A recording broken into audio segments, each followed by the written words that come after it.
지금 여러분이 발을 딛고 서 있는 그 거실이 사실은 누군가의 사냥터라면 어떨까요? 남의 둥지에 몰래 알을 낳고 원래 주인의 새끼를 밀어내는 뻐꾸기처럼 당신의 집과 인생을 통째로 집어삼키는 자들이 있습니다. 2026년 현재 이들은 총이나 칼이 아니라 아주 다정한 미소 하나로 문을 열고 들어오더라고요. 수사 기록에 남겨진 피해자들은 하나같이 말했습니다. 그는 세상에서 가장 친절한 사람이었다라고요. 이 소름 끼치는 침입의 시작은 무거운 짐을 들어주거나 비 오는 날 우산을 씌워주는 아주 사소한 배려였습니다. 인간은 작은 호의를 받으면 보답하고 싶어 하는 상호성의 원칙에 아주 취약하다는 점을 악랄하게 이용한 건데요. 처음엔 그저 차 한 잔만 마시고 갈게요 라는 가벼운 부탁으로 거실 소파에 발을 들이더라고요. 심리학에서는 이걸 문간에 발 들여놓기 기술이라고 하는데 한번 허락된 발길은 걷잡을 수 없이 깊숙이 파고듭니다. 낯선 이는 어느새 거실 한쪽 구석을 차지하더니 당신의 외로움을 야금야금 갉아먹으며 안착하기 시작합니다. 집주인이 눈치채기도 전에 그는 집안의 모든 동선을 파악하고 당신이 어떤 반찬을 좋아하는지까지 기록해두더라고요. 이들은 마치 공기처럼 존재감을 지우면서도 서서히 집안의 공기를 자신들의 냄새로 바꿔버리는 기묘한 기술을 가졌습니다. 전문가들은 이 과정을 심리적 영토 확장이라고 부르는데 보고서를 읽다 보면 소름이 쫙 돋을 정도입니다. 범인은 당신의 가족 사진을 보며 그들의 이름을 외우고 당신이 가장 아끼는 컵을 태연하게 사용하기 시작하는데요. 이웃들은 그가 너무나 자연스럽게 집을 드나드는 모습에 그저 멀리서 온 친척이나 다정한 조카인 줄로만 알았다고 하더라고요. 사회적 증거의 원칙에 따라 주변에서 아무도 의심하지 않으니 집주인 스스로도 경계심을 내려놓게 되는 겁니다. 하지만 그 다정한 미소 뒤에는 당신을 거실에서 베란다로, 베란다에서 현관 밖으로 밀어낼 완벽한 설계도가 숨겨져 있습니다. 뻐꾸기가 원래 둥지의 알을 하나씩 밖으로 떨어뜨리듯 그는 당신의 친구와 가족들을 하나씩 차단하기 시작하는데요. 그 친구는 당신을 이용하려는 것 같아요 라는 은밀한 이간질이 당신의 유일한 사회적 창문을 닫아버리더라고요. 고립된 피해자는 이제 오직 침입자의 말에만 의존하게 되고 집안의 권력은 이미 낯선 이의 손으로 넘어가 버린 상태입니다. 수사 기록에 나타난 한 사례는 정말 충격적이었는데 범인은 주인의 옷을 입고 주인인 척 세금을 내러 가기도 했습니다. 당신이 잠든 사이 그는 거실 소파에서 당신의 인생 전체를 리모델링하고 있었다고 생각하면 정말 끔찍하지 않나요? 이건 단순한 주거 침입이 아니라 한 인간의 공간과 권위를 통째로 해킹하는 고도의 지능 범죄인 거예요. 침입자는 당신의 신분증 사진을 보며 거울 앞에서 표정을 연습하고 당신의 목소리 톤까지 흉내내기 시작합니다. 2026년 고립된 도시의 아파트들은 이런 뻐꾸기들이 알을 까기에 가장 완벽한 둥지가 되어버렸습니다. 벽 너머로 들리는 평범한 웃음소리가 사실은 누군가 지워지고 있는 마지막 비명일지도 모른다는 사실이 믿어지시나요? 그는 이제 당신의 냉장고를 열고 당신의 기억을 뒤지며 당신의 자리를 완벽하게 대체할 준비를 마쳤습니다. 도대체 무엇이 평범했던 집주인을 자기 집에서 도망치게 만들고 낯선 이를 주인으로 떠받들게 만든 걸까요? 이 잔혹한 설계도의 첫 단추가 끼워진 순간 당신의 집은 더 이상 당신의 요새가 아니게 된 겁니다.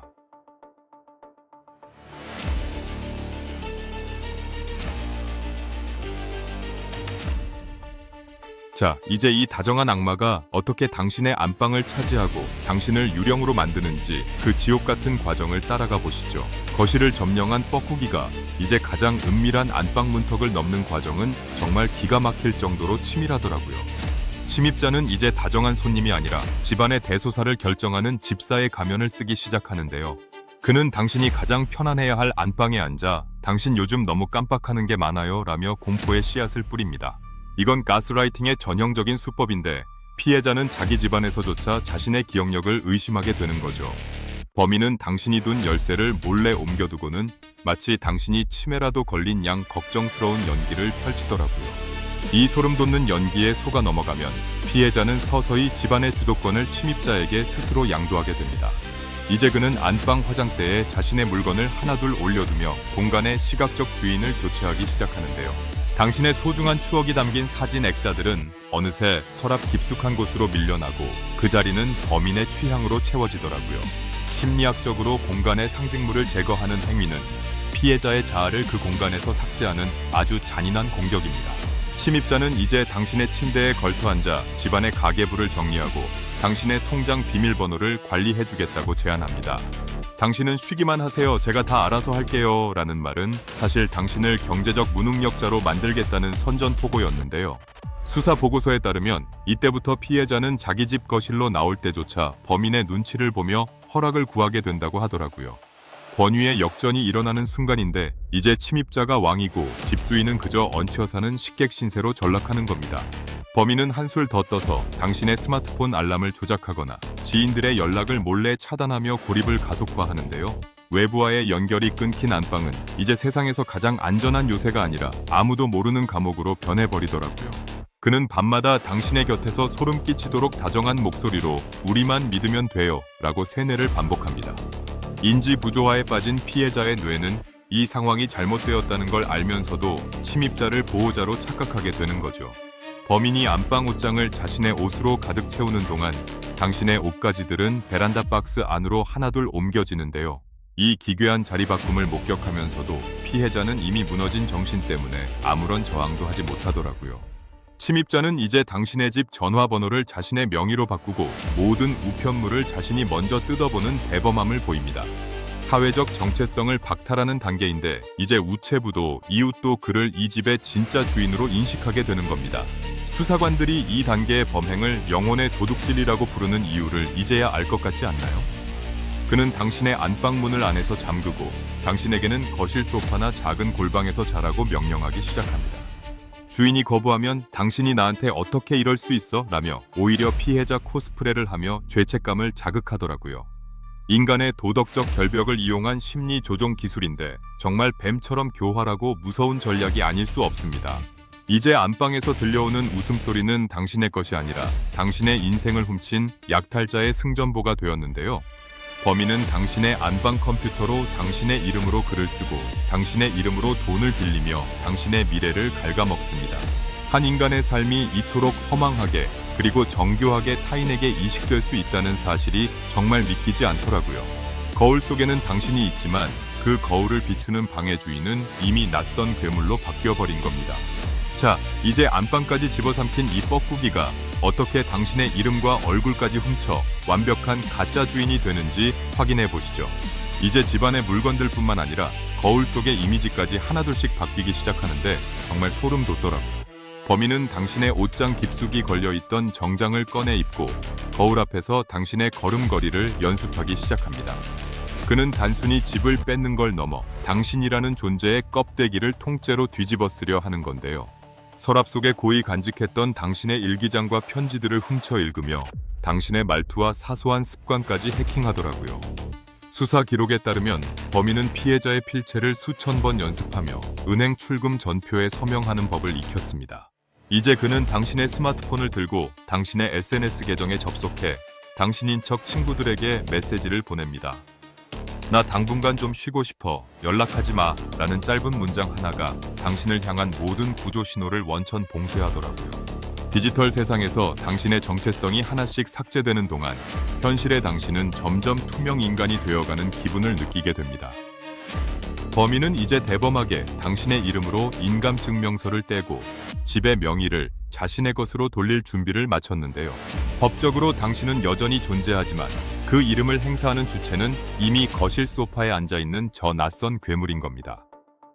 2026년의 뻐꾸기들은 더 지독한데 AI를 이용해 당신의 목소리 톤까지 똑같이 복제해 전화를 받더라고요. 부모님이나 가까운 지인조차 수화기 너머의 목소리가 가짜라는 걸 전혀 눈치채지 못할 정도로 정교합니다. 사회적 심리학에서 말하는 유사성의 원칙을 이용해 타인들이 그를 당신의 분신으로 믿게 만드는 전략이죠. 범인은 당신의 옛날 앨범 속 사진을 보며 이때 참 좋았지 라고 말하며 마치 자신이 그 추억의 주인공인 양 행동합니다. 이쯤 되면 피해자는 극심한 혼란에 빠져 정말 저 사람이 나고 내가 가짜인가? 라는 비현실적인 공포에 눌리게 되는데요. 인간의 자아는 타인의 시선을 통해 확인되는데 주변 사람들이 범인을 주인으로 대하니 당신의 자아가 무너지는 겁니다. 그는 이제 당신의 신용카드로 당신이 평소 가보고 싶었던 식당에 가서 보란 듯이 인증 사진을 올리더라고요. 당신이 평생을 바쳐 쌓아온 평판과 신용이 단 몇 주 만에 저 침입자의 장식품으로 변해버린 셈이죠. 수사관이 발견한 범인의 가방 안에는 당신의 이름으로 된 수많은 가짜 명함과 위조 서류들이 가득했습니다.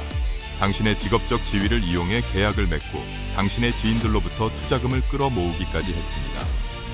당신이라는 브랜드의 가치만 쏙 빼먹고 그 책임은 모두 실종된 혹은 고립된 당신에게 떠넘기는 악랄한 설계인 거죠. 거울 속에는 당신이 있지만 그 거울을 비추는 방의 주인은 이미 낯선 괴물로 바뀌어버린 겁니다. 자, 이제 안방까지 집어삼킨 이 뻐꾸기가 어떻게 당신의 이름과 얼굴까지 훔쳐 완벽한 가짜 주인이 되는지 확인해 보시죠. 4평 남짓한 좁은 원룸에서 벌어진 이 기괴한 동거 기록을 들여다보니 인간의 잔인함에는 정말 끝이 없더라고요. 이 좁은 공간은 가해자에게는 완벽한 제국이었지만 피해자에게는 숨조차 마음대로 쉴 수 없는 창살 없는 감옥이었습니다. 침입자는 방 한가운데 놓인 침대를 차지하고는 집주인인 피해자를 차가운 화장실 바닥이나 비좁은 현관으로 몰아냈는데요. 문을 열면 바로 보이는 그 좁은 방 안에서 두 사람의 서열은 이미 포식자와 먹잇감으로 완벽하게 나뉘어 있었습니다. 범인은 피해자가 편히 앉는 꼴을 보지 못해 하루 종일 벽을 보고 서 있게 하거나 무릎을 꿇게 하며 모욕을 줬더라고요. 심리학에서는 이를 공간적 지배라고 하는데 좁은 장소일수록 가해자의 권위는 피해자에게 신처럼 절대적으로 느껴지게 됩니다. 피해자는 배가 고파 냉장고 문을 열 때조차 범인의 허락을 받아야 했고 그마저도 거절당하기 일쑤였는데요. 범인은 자신이 배달시킨 화려한 음식들을 피해자 앞에서 보란듯이 먹으며 인간의 가장 기본적인 욕구인 식욕까지 통제했습니다. 수사관들이 현장을 급습했을 때 방 안에서는 기괴하게도 두 종류의 냄새가 섞여서 진동하고 있었다고 하더라고요. 한쪽에는 범인이 사용한 값비싼 향수 냄새가, 다른 한쪽에는 씻지 못한 피해자의 처절한 악취가 배어 있었습니다. 이 좁은 방에서 벌어지는 학대의 소리가 벽을 타고 흘러나갔을 텐데도 이웃들은 그저 친구들끼리 좀 거칠게 노나보다 라고 생각했습니다. 이게 바로 현대사회의 방관자 효과인데 소음이 일상이 되자 누구도 그 비명에 귀를 기울이지 않게 된 거죠. 범인은 대담하게도 배달 기사가 오면 피해자를 화장실에 가둬두고 자신이 이 방의 원래 주인인 양 여유롭게 음식을 받았습니다. 피해자는 문 하나를 사이에 두고 구원을 바랐겠지만 범인의 서늘한 경고 한마디에 숨소리조차 내지 못하고 떨기만 하더라고요. 책상 위에는 범인이 피해자의 통장에서 인출한 현금 뭉치와 피해자의 이름으로 새로 개통한 스마트폰들이 어지럽게 널려 있었습니다. 그는 이 4평짜리 전초기지에서 피해자의 명의를 이용해 수천만 원의 대출을 받는 디지털 도축을 진행 중이었는데요. 피해자의 눈앞에서 자신의 인생이 갈갈이 찢겨나가는 과정을 실시간으로 지켜보게 하는 고문이나 다름없었습니다.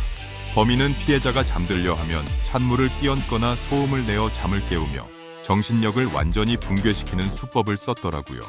뇌과학적으로 수면 부족은 전두엽 기능을 마비시켜 인간을 아주 단순한 명령에도 복종하는 기계로 만들어버립니다. 이런 극한의 고통 속에서도 피해자가 도망치지 못한 건 현관문에 걸린 도어락 번호를 범인이 수시로 바꿨기 때문인데요.